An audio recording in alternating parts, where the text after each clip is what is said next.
Muy buenas tardes, amables televidentes. Bendiciones para todos. Aquí estamos con otra entrega más de tu espacio Yo Te Escucho. Hoy viernes 27 del mes de junio del año 2025.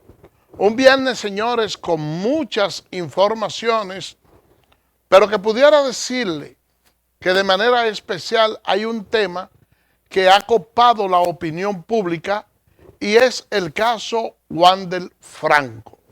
Déjenme decirles, señores, que ese es un caso enigmático. ¿Por qué yo califico el caso como enigmático? Bueno, porque se emitió una sentencia en su contra que muchas personas han considerado que ha sido un premio para el pelotero. Y si usted entiende que la jueza no actuó bien en este caso, entonces usted pudiera decir, yo pudiera decirle sin ningún lugar a dudas, de que usted está dentro de la razón que la jueza Yacaira García, posiblemente Vera, no haya emitido el fallo correcto. Ahora bien, si ustedes consideran que la actuación de la jueza fue correcta, entonces usted también está actuando bien. Porque este es un caso complicado. Y es como tan difícil tomar una decisión cuando existen problemas de esta naturaleza por múltiples razones. Primero, en primer lugar, de aquella persona que entienden que la jueza Yacaira Vera actuó de una manera benigna y que pudo haber sido más duro. Nosotros vivimos aquí en una sociedad completamente decompuesta. Entonces, hay personas que tienen determinada posición económica, política y social y creen que pueden hacer todo lo que les da la gana. Y la sociedad entonces se siente indignada cuando las sanciones que se le imponen a ese tipo de gente a veces son benignas. Uno entiende que no se actúa con todo el peso de la ley, pero aquellos que opinan que la sentencia fue dura y que él no debió estar preso, también yo le concedo su razón en parte. ¿Y por qué yo le digo esto? Porque en muchos casos, cuando se dan acontecimientos de esta naturaleza, las autoridades se ensañan y a veces uno no sabe distinguir, porque es un hilo muy fino el que define la frontera de hacer justicia o de tratar de apretar el otro buscando chantaje para ser sobornado o para cualquier otra cosa. Y no digo que te haya sido el caso de la especie de que los jueces y los fiscales hayan actuado así, buscando ciertos niveles de prebenda, pero que muchas veces la prebenda no solo son de tipo económico, sino de notoriedad. ¿Y por qué yo digo que quienes opinan que se fue severo con el pelotero? En primer lugar, tenemos que tomar en consideración algunos elementos. Wander Franco es un jugador de las Grandes Ligas que desde muy temprana edad se sabía lo que podía hacer, porque los atletas desde el principio, por sus actitudes, dan un trazado que le dice a aquellos que tienen olfato deportivo si el atleta va a ser bueno o no. Y ese muchacho lo mostró. Apenas con unos 12 años ya se había palabreado para un contrato de $3,5 millones de dólares. Oigan bien, $3,5 millones de dólares, un niño con apenas unos 12 años. Ese muchacho se fue perfilando y hay que tomar en consideración que para tener una cotización tan buena, con apenas 12 años, fueron muchos los años que debió haber sacrificado, aún siendo tan joven, de educación escolar. Porque esa es la verdad. Y yo conozco casos de niños que la familia ha entendido que pueden llegar lejos en la pelota e incluso hasta lo apartan de los estudios. Y luego cuando se queman, entonces el muchacho ni es pelotero, ni es estudiante, ni es educado y se crea un trauma y una frustración. Entonces estos muchachos, que como le decía en estos días, la mayoría de ellos vienen de unos ambientes donde hay personas que tienen ciertas necesidades económicas, entonces los padres lo ven como una solución a su problema el hecho de que su hijo, de que su hija se enganche con un pelotero. Pero ese ha sido un patrón de conducta que se remonta desde la época de nuestros abuelos. Hoy, ¿quién nos recordará la época de Rafael Leónidas Trujillo? Bueno, un presidente déspota que tenía mucho dinero, que despojaba a la gente no solo de sus bienes económicos, sino hasta de su vida también. Y al igual que su familia en ese régimen oprobioso de fuerza, se veía como un lujo que sea Rafael Leónidas Trujillo el que despoje de la virginidad a una muchacha. Los padres de aquellos tiempos lo entregaban. Y cuando Trujillo salía de la casa, porque en aquellos tiempos no había cabañas, ni moteles, hoteles, ni nada de eso, le dejaba una escritura ahí, dándole unos terrenos o dándole casa. Y la gente veía ahí como una salvación en un país de tanta miseria como el nuestro, donde la sociedad hasta cierto punto ha fallado. Guardel Franco lo que hizo merecía una sanción. Y por ser brillante en la pelota y ser un pelotero profesional, tenía el derecho de violar a una niña. Porque la gente entiende que cuando no se hace a través de la fuerza, no es una violación, pero es a su vez una violación. Porque es que una niña no tiene la capacidad de discernimiento. Entonces, ciertamente hay una violación. Ahora, ¿contra quién fue más duro el peso de la ley? En contra de su madre. ¿Por qué? Bueno, porque una persona ya adulta que le saca provecho y se aprovecha de un muchacho de ese talento para obtener dinero. Y yo no sé cómo él pudo haber caído en esos niveles, porque él no es peregrino en el deporte.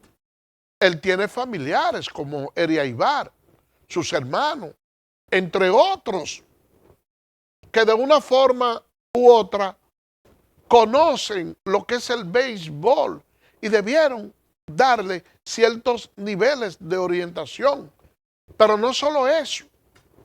Aquí hay una entidad bancaria que es la que tiene el soporte exclusivo de los jugadores de las grandes ligas, que tienen un equipo de profesionales que están dispuestos a darle orientación en el uso y manejo de los recursos, que le dan un acompañamiento.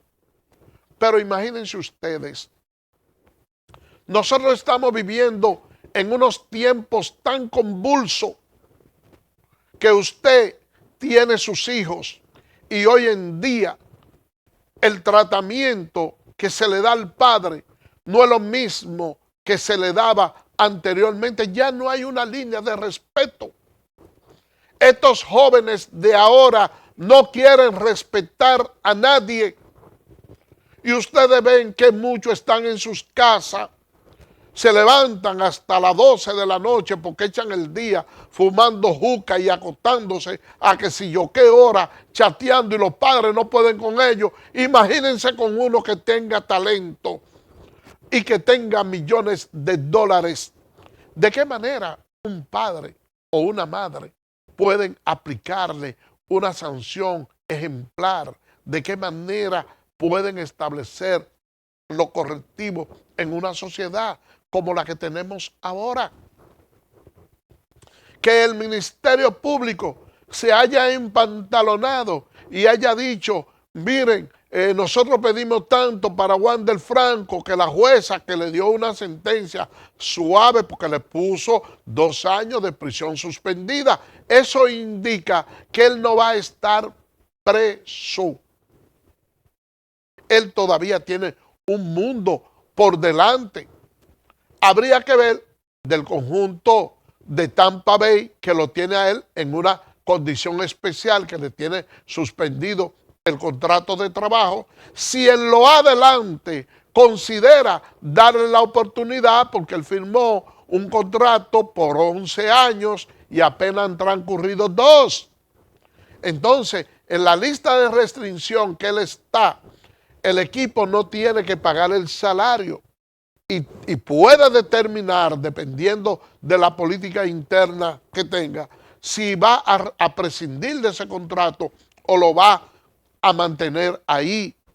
Nosotros tenemos casos de otros peloteros que en la antigüedad también han tenido problemas, yo diría que más grave de él que el de él.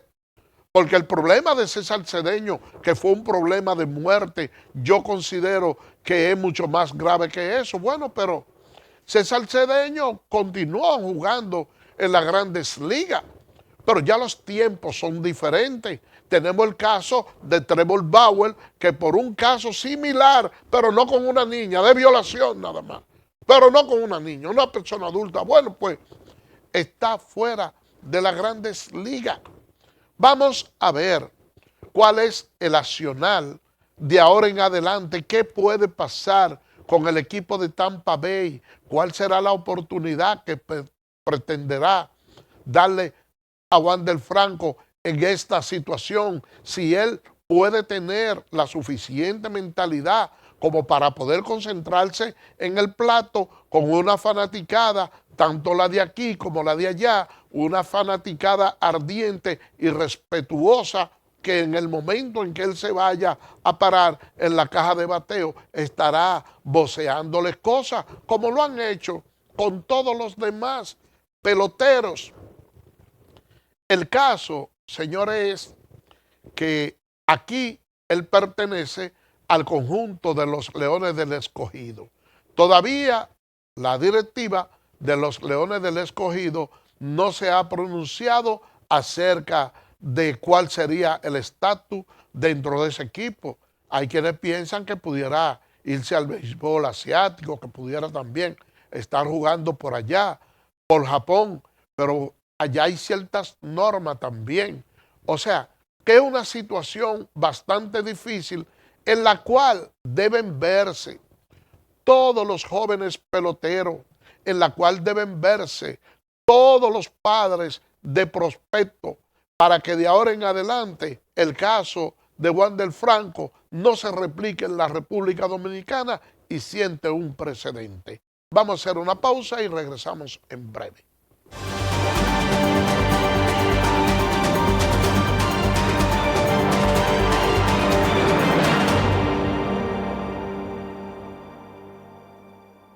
Eres experto haciendo que todo sea simple y funcional, acortando las distancias, llegando a donde te esperan,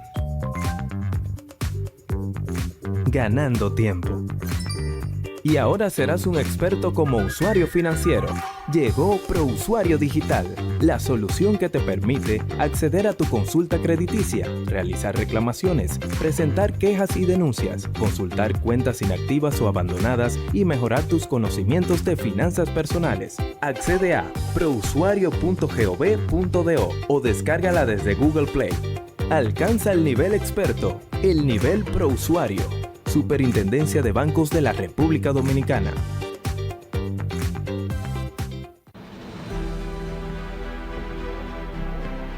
El mundo está cambiando, siempre lo ha hecho, ahora más deprisa. Nuevos retos y oportunidades nos desafían. Vamos a enfrentarlo con fe y con confianza. Por eso el Infotep está convocando a su primera consulta nacional sobre el futuro de la formación técnico-profesional en la República Dominicana. Recuerda, queremos escuchar. En el Infotep valoramos tu opinión. ¿Eres cliente telemedido? Edesur pone a tu disposición el teleconsumo, una herramienta en la que puedes monitorear el consumo de la energía eléctrica en la forma en que prefieras, diario, semanal, quincenal, como tú entiendas. Para poder recibir la proyección de tu factura eléctrica, solo tienes que enviar un correo a miconsumo@edesur.com.do. Tú tienes el control. Lo que tú consumes es lo que tú pagas.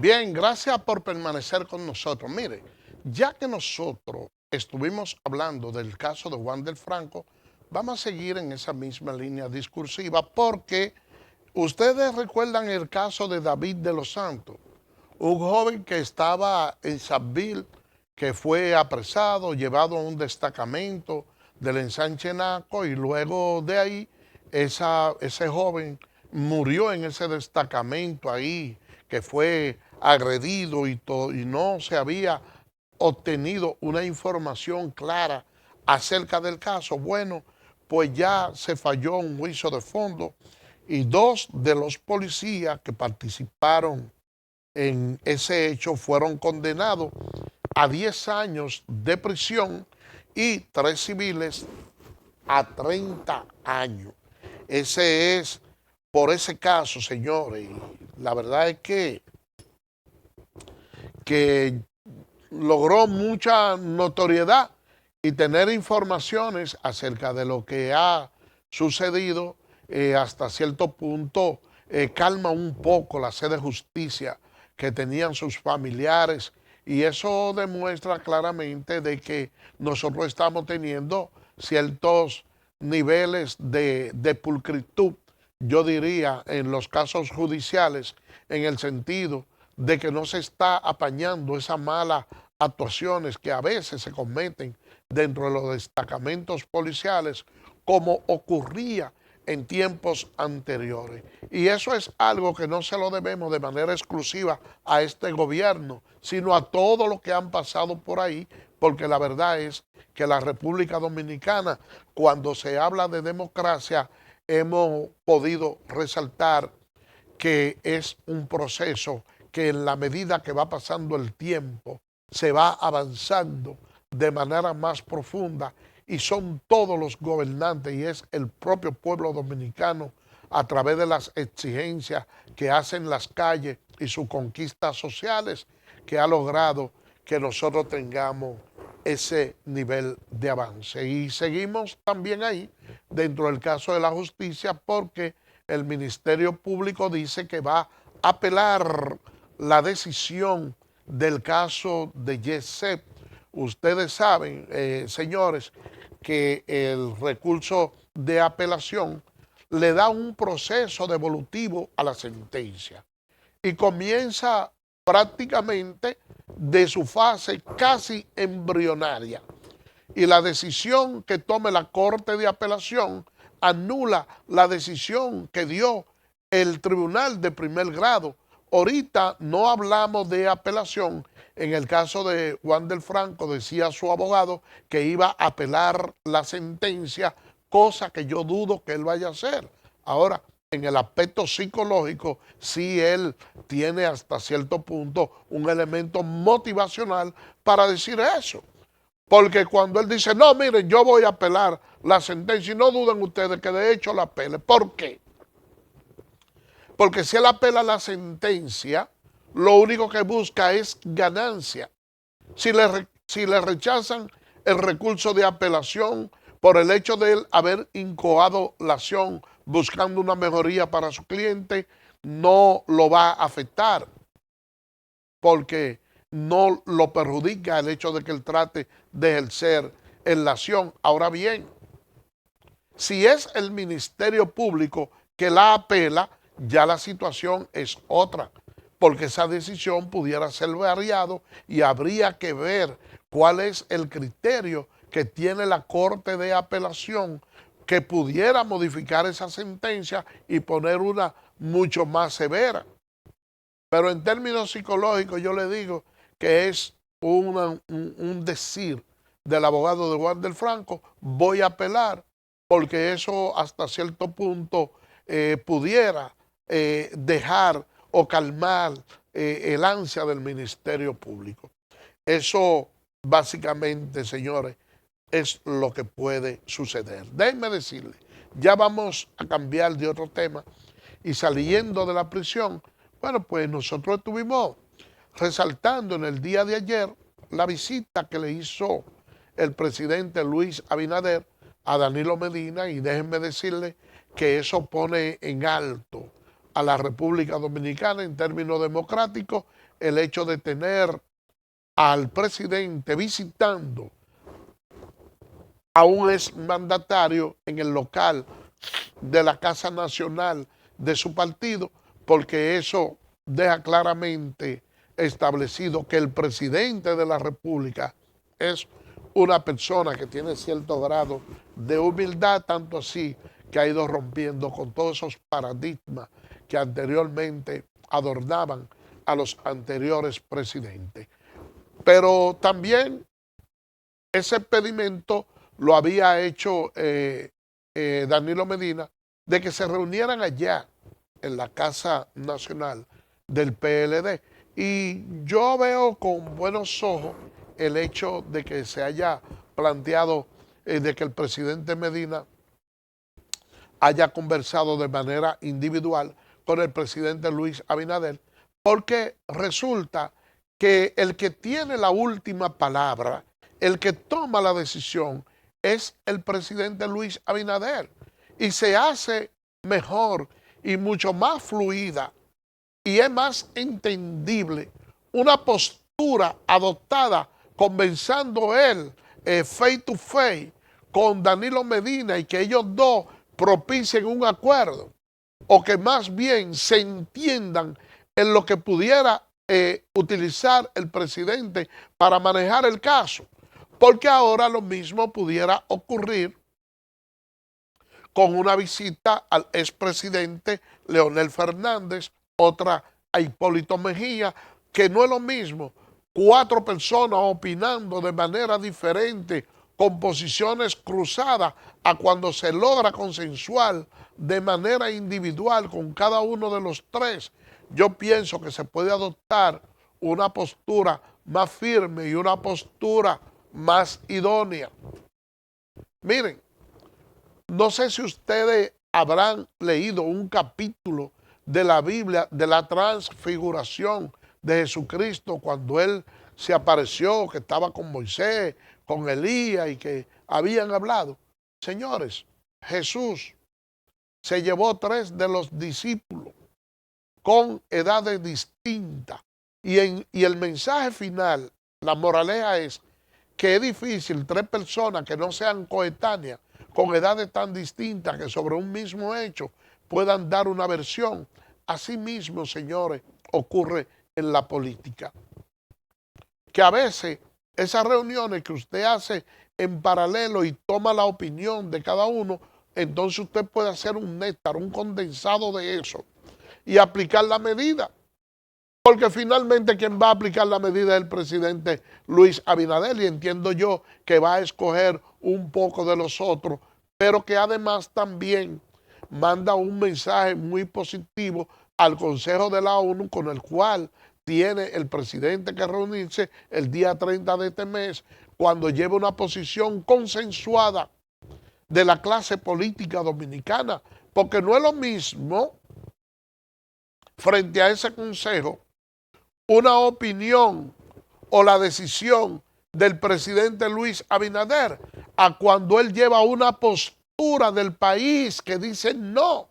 Mire, independientemente de que las leyes dominicanas a nosotros nos avalan para esto, la clase política dominicana nos hemos reunido y de manera monolística entendemos esto y esto. ¿Por qué? Aquí se juega mucho en el ambiente político los temas de esta naturaleza. Ustedes saben que los Estados Unidos tienen sus intereses, ellos tienen su ficha y la van moviendo. Nosotros tenemos los vientos soplando a nuestro favor ahora que el presidente de los Estados Unidos es Donald Trump, que ha venido con una agenda bastante dura para los inmigrantes. Incluso hubo una decisión que en el día de ayer fue aceptada por 3 de los jueces de la Suprema Corte de Justicia de cambiar la nacionalidad norteamericana, que por el hecho de que usted haya nacido allá por el jus soli, eso del todo no le da potestad para ser considerado un ciudadano norteamericano. Y Donald Trump ha estado trabajando dentro de esa misma línea. De manera pues que el momento adecuado para la República Dominicana para apertrechar su frontera y tomar cualquier tipo de medida sin que se le quieran imponer políticas restrictivas y de chantaje de los Estados Unidos es ahora. Sobre todo que tenemos ahí en la presidencia a Marco Rubio, que tiene sangre dominicana y es una persona que se ha pronunciado a favor de que la República Dominicana tenga hasta cierto punto un nivel de independencia con relación a lo que es la inmigración haitiana, que todo el mundo sabe que resulta un lastre para el desarrollo económico de nuestro país. Ustedes ven que se han querido buscar algunas medidas para solicitar, algunas medidas para buscar salida a algunos problemas relacionados con la mano de obra. Ustedes no ven que ese código penal que data de los años 1800 y pico, todos los entuertos que ha tenido para ser modificado, y ya la Comisión del Senado ha consensuado y entiende que ya está listo, que ya se discutieron todas las piezas para la modificación del Código Laboral, que es del año 1992, que con relación al Código Penal es un código nuevo, y que la República Dominicana, cuando adoptó ese código en los gobiernos del doctor Joaquín Balaguer, el doctor Balaguer quedó amplísimo. A nivel internacional, los bonos del doctor Balaguer subieron muy alto, porque se creó un código que en aquellos tiempos estaba acorde con lo más avanzado del momento. Y era un código, señores, o es un código ese de 1992, que fue tan bien diseñado en su debido momento, que la clase empresarial, que es insaciable, lo que quiere hacer es modificarlo, pero no para bien de la clase obrera, sino para resguardarse. Los demás presidentes que hemos tenido han visto eso con mucho cuidado y ninguno ha querido abocarse a la modificación del código. Hay que ver cuáles aspectos de ese código que se podrían mejorar, y hay que tratar de no tocar la cesantía, porque el presidente Luis Abinader tiene una mochila en la espalda de que tanto la oposición como la población ha tenido la idea de que es una persona empresaria y que lo que busca siempre es favorecer a la clase empresarial. Él tendrá la oportunidad en esta ocasión de evitar que esa percepción que tiene la población se convierta en realidad y que no trate de que en su gobierno quede manchado porque se le hayan arrebatado los derechos a la clase trabajadora. Vamos a hacer una pausa y regresamos en breve.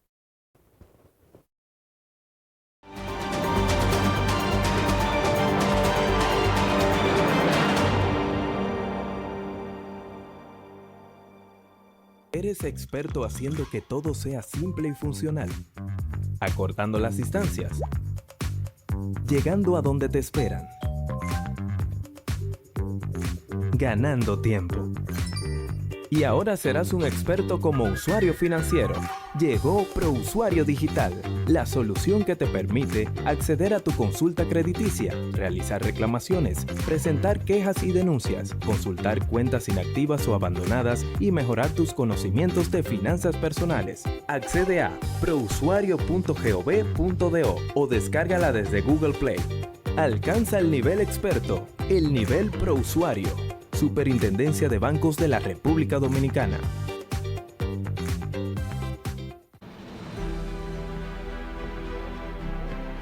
El mundo está cambiando, siempre lo ha hecho, ahora más deprisa. Nuevos retos y oportunidades nos desafían. Vamos a enfrentarlo con fe y con confianza. Por eso el Infotep está convocando a su primera consulta nacional sobre el futuro de la formación técnico-profesional en la República Dominicana. Recuerda, queremos escuchar. En el Infotep valoramos tu opinión. ¿Eres cliente telemedido? Edesur pone a tu disposición el teleconsumo, una herramienta en la que puedes monitorear el consumo de la energía eléctrica en la forma en que prefieras, diario, semanal, quincenal, como tú entiendas. Para poder recibir la proyección de tu factura eléctrica, solo tienes que enviar un correo a miconsumo@edesur.com.do. Tú tienes el control. Lo que tú consumes es lo que tú pagas.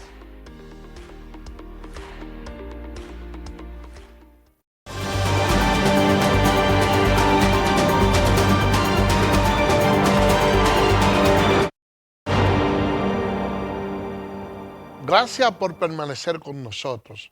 Miren, los legisladores respaldan el esfuerzo que ha hecho el presidente Luis Abinader en buscar consenso ante organismos internacionales para la solución de la crisis haitiana. El mandatario va a reunirse el día 30 de este mes ante ese consejo de directores de la OEA y la verdad es que uno ve con cierto pesimismo, ya que en reuniones que recientemente se han hecho, hemos podido ver cómo esos organismos internacionales han estado evadiendo el tema haitiano. Déjeme decirle que mediante una resolución tomada por ello, el gobierno keniano envió tropas al vecino país de Haití y ellos se comprometieron a darle cierto soporte económico, de manera tal que hablaron de la entrega de unos 600 millones de dólares a esas tropas. Señores, de esos 600 millones de dólares, ustedes saben cuál ha sido el apoyo que hasta el momento ha recibido esa tropa de Kenia. 68 millones, señores. Casi el 10% de lo que realmente le corresponde recibir. Entonces, de esa manera no es verdad que esas tropas pueden enfrentarse con esos militares haitianos que están bien armados, que conocen su territorio, donde hay incluso cada día reclutan muchísimos jóvenes. Entonces hay una oligarquía haitiana que para ellos la situación de Haití, a diferencia o paradójicamente a lo que pensamos nosotros aquí, le interesa poco, porque hay zonas que es donde viven la élite de Haití, que están completamente protegidas y que ellos manejan incluso lo poco que hay de esa economía.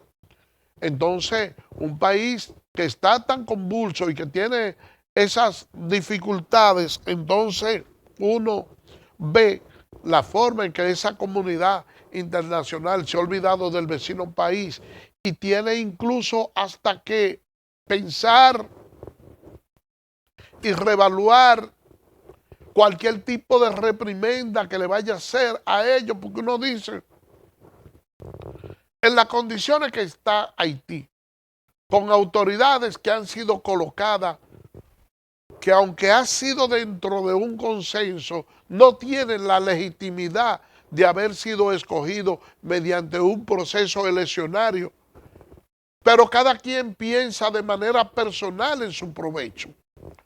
Entonces usted dice que esas autoridades haitianas, usted tiene cualquier cantidad de dinero, un recurso, y usted se le entrega, y lo primero que hacen es darle un mal uso, utilizarlo para su provecho personal. Y frente a esa situación de debacle, bueno, pues esos nacionales haitianos se ven impulsados prácticamente por el gobierno y por la clase haitiana a que sigan cruzando la frontera dominicana.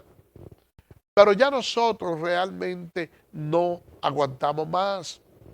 Y hemos visto un sector de la construcción que habla de que necesitan ahí alrededor una cantidad de mano de obra que es inconmensurable, y cuando ellos explican y señalan, dicen, mira, es que los dominicanos no quieren trabajar, o sea, no quieren tildar de vago, los dominicanos no quieren trabajar. Y yo le voy a decir lo siguiente, no es verdad. Cuando ellos dicen que no es por los salarios, que hay igualdad salarial, eso tampoco es verdad. Tampoco es verdad que hay igualdad salarial. Lo que sucede es que a ellos tampoco les interesa que la mano de obra sea dominicanizada. Imagínense ustedes, el sector el sector bananero habla de unos 15,000, que quiere unos 15,000 trabajadores.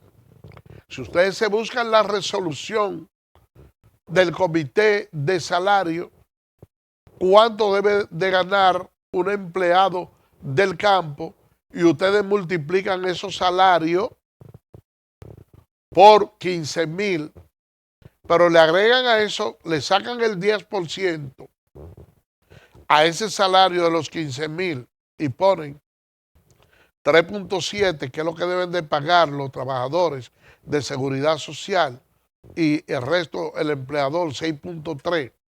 Cuando ustedes multiplican todo eso, todos esos salarios, y que quieren los constructores 85,000 con salarios que van desde 2,000 pesos hacia arriba, diario. Cuando ustedes tiran todos esos numeritos y hacen la misma ecuación, lo multiplican todo y le restan el 3.7, que es el aporte que hace el trabajador, y le pone el 6.3, que es que tiene que pagar el empleador para el Servicio Nacional de la Seguridad, entonces ustedes se darán cuenta que si aquí se aplicara todo eso, no estuviéramos hablando de la crisis que hay en el SENASA, del déficit que hay, porque nosotros tenemos inscrito en el SENASA alrededor de unos 8 millones de ciudadanos.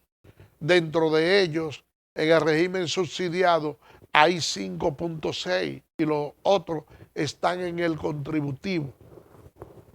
Ustedes se imaginan, oiga bien, y yo nada más le estoy hablando de dos sectores, ustedes se imaginan la cantidad de recursos que le entran solo de esos dos sectores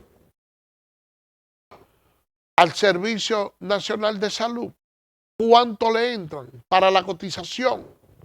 Es una cantidad de dinero bastante amplia, y el gobierno no puede cargar con todo ese peso. nosotros hablamos de que hay alrededor de unos 3.000 millones de pesos, denuncia la Fuerza del Pueblo, de déficit en el SENASA. Pero advierte también que hay personas dentro del mismo sistema que están tratando de agudizar la crisis y ponerla mayor porque tienen la vista puesta en el Idopril y pretenden tomar del Idopril unos 10.000 millones de pesos. O sea, nosotros estamos hablando de una situación muy seria, donde lo que se quiere es de vestir un santo para vestir otro. Y se habla inclusive de ineficiencia, se habla también de que el tema de la seguridad social fue muy mal manejado con ciertos niveles de populismo para captar votos en elecciones. Pero señores, estamos hablando de la salud del pueblo dominicano, que el Estado esté aumentando la cobertura. Yo pienso que lo que debemos es de buscarle la salida de la manera más contributiva y no pretender que la clase pobre, que es la que usa ese servicio subsidiado, sea despojado de eso y que solo puedan tenerlo unos cuantos. No, es todo lo contrario. Cuando en un país la seguridad social puede abarcar el 100% de la población, entonces nosotros decimos que estaríamos viviendo en una maravilla. No es ralentizando la entrada a la seguridad social, no es impidiendo que la clase más pobre, que es la que usa el seguro subsidiado, se quede sin pito y sin flauta. No, nosotros lo que tenemos que hacer es dominicanizar esa mano de obra. Pero ustedes se imaginan, estamos hablando de 102.000 en solo 2 sectores. Ustedes se imaginan el batatazo que resulta para la República Dominicana de esos 2 sectores, tener 100.000 empleos adicionales nada más en 2. Ahora vámonos para todos los picapollos. Ahora vámonos para toda la zona franca. Ahora vámonos para todas esas personas que son indocumentadas, que andan conchando en motores, en la calle y la cosa. Porque es que estos empresarios asumen una actitud irresponsable que se le carnetiza a personas para trabajar en un área, por ejemplo, en los bananeros. Y desde que tienen el carnet, dicen, bueno, pero este trabajito no me cuadra porque me pagan muy poco, entonces me voy como motoconcho. Ahora yo me voy a ir para allá, para Higüey, y voy a trabajar en la zona hotelera, porque yo tengo este documento que me dieron aquí, que me permite tener cierta entrada y salida en el país. Y esos bananeros, esos constructores, ¿cuánto le pagan al Estado para la seguridad social de esa persona? 0 centavos, señores. Y yo le voy a decir algo. Es que yo tengo que admitirlo y decirlo aquí. El nivel de rendimiento que puede tener una persona extranjera ilegal en un país siempre va a superar al rendimiento que tiene la mano de obra local. Porque es que el que está en condiciones ilegal tiene que doblar los esfuerzos para tratar de garantizar el empleo. Y ciertamente el nivel de desempeño es mayor. Aquí ustedes ven a los nacionales haitianos trabajando y usted dice, mira, son bastante trabajadores, porque es lo que nosotros conocemos. Pero yo quiero que ustedes vayan a los Estados Unidos y vean a los mexicanos trabajando para que ustedes vean. Usted pone un mexicano y un haitiano a trabajar los dos juntos y yo le aseguro a usted que el mexicano es más intenso trabajando. ¿Qué hace la mayoría de los dominicanos que van a los Estados Unidos? ¿Quién no tiene un primo en Nueva York? ¿Quién no tiene un familiar? ¿Quién no tiene un amigo? Pregúntenle a esa persona que viven en los Estados Unidos qué tipo de labor, no la que ellos han hecho, no, qué tipo de labor no han hecho. El dominicano la hace toda. El dominicano es trabajador, pero lo que ven es que cuando están en un lugar trabajando, el salario que devengan no le da para cubrir sus necesidades. En el sector de la construcción se está pagando mejor en este tiempo. Ahora bien, si usted tiene 75,000 trabajadores dominicanos y usted va a construir un edificio, usted tiene que dotarlo de su casco protector, usted tiene que dotarlo de bota, usted tiene que cumplir con un comité de higiene y seguridad que no cumplen aquí los empresarios. Y ustedes ven que se matan. Hay muchísimos muertos en esas construcciones. Y eso ni siquiera se ventila en los medios de comunicación. Todo se queda apañado. Y agarran a los familiares de esos haitianos y le ponen cualquier cantidad de dinero en la mano. Y eso es un silencio sepulcral. Y así realmente no se puede trabajar. Pero además de eso, esos extranjeros que están trabajando en esas construcciones, muchos de ellos viven ahí, duermen casi todo ahí, no tienen cómo pagar, cogen una lata, leña y cocinan ahí, hacen un serrucho y cocinan y les sobra todo el dinero. El dominicano vive una vida un tanto más organizada con su familia, con sus hijos. Ahora, cuando el Estado Dominicano y ese Ministerio de Trabajo empiece a funcionar, que dicho sea de paso, no ha pasado un solo ministro ahí que haya cumplido con el papel que la ley le encomienda de tener los inspectores de trabajo en la calle y verificando el 80-20, verificando el comité de higiene y seguridad que se cumplan con todas esas medidas, que los empresarios cumplan con los requisitos de la ley. Miren, señores, este país cuando llegó la pandemia quedó al desnudo.